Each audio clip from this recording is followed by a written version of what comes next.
Hi, amigos. When was the last time you took a selfie?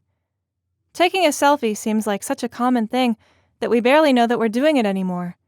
In this episode, we will get into the philosophical roots of the selfie and find out what the selfie could teach us about our perspective of the world and what magic it holds that makes it so popular and a preferred way of expression. I think the best way to illustrate it is by telling the story of Emily in Paris.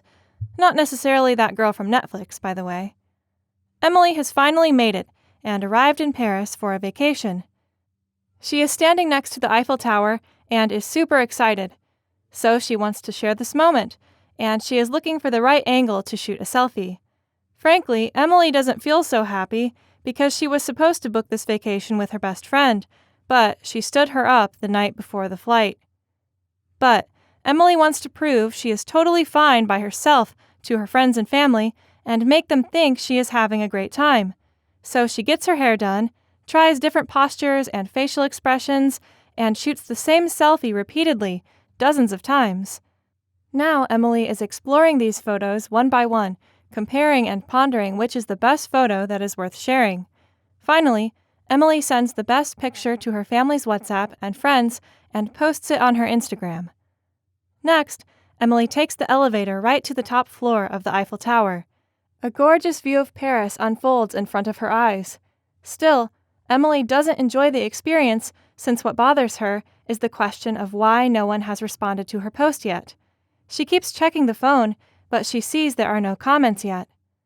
Later on, Emily walks through the corridors of the Louvre Museum and sees the Mona Lisa in front of her for the first time in her life. Thrilled and excited, she doesn't pause to observe the masterpiece with her own eyes, but rather immediately fetches her phone and looks for the perfect angle to shoot a selfie of her with the Mona Lisa. Emily chooses the best picture and shares it on social media. You can probably guess how the rest of the story goes on and on.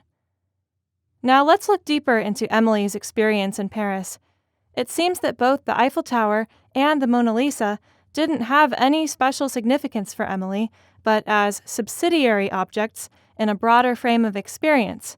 That is, the framing of the selfie by which Emily perceives reality.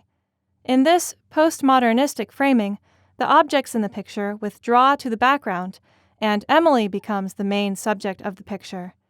In addition to being the principal subject, Emily is also the observer while shooting the selfie, which makes the selfie an action of self-perception. Now, when Emily shares the picture on the digital medium with her friends back home, it adds another layer of perception on top of the raw experience of viewing the Mona Lisa through the lens of a self-reflective selfie. Once the selfie is shared on the digital medium, it draws Emily's attention into its rabbit hole. Now for Emily, two experiences are taking place at once. One is the physical experience of traveling in Paris. Second is a mental experience of concern about her self-image and constantly pursuing social attention on the digital medium, with an infinite cycle of selfie posts, feedbacks, replies to the feedbacks, and even more selfie posts. In fact, from a phenomenological point of view, Emily only uses her trip to Paris as a means to pursue her emotional desires. These emotional desires are all about her proclamation to the world that states, "This is me. If you haven't paid any attention to me so far, now I'm exposing myself with some subsidiary objects of cultural significance to anchor my existence." The need to use subsidiary objects as a decoration only discloses the lack of self-esteem and existential anxiety that pursue social comfort and a docking point within the infinite flux of the digital media scroll feeds. Since the feedbacks Emily receives are quickly fading out and replaced by other posts, she needs to repost a new selfie every once in a while to soothe the anxiety and lack of self-esteem. However, this is not the story of Emily alone. We live in an age in which the selfie represents the human perspective. The human gaze has taken a significant shift throughout history. Instead of depicting a celestial realm ruled by the holy God, accompanied by his messengers and living in the light of the providence, we depict our exalted self-portrait with the subsidiary world in the background and share the portrait in the light of the digital social supervision.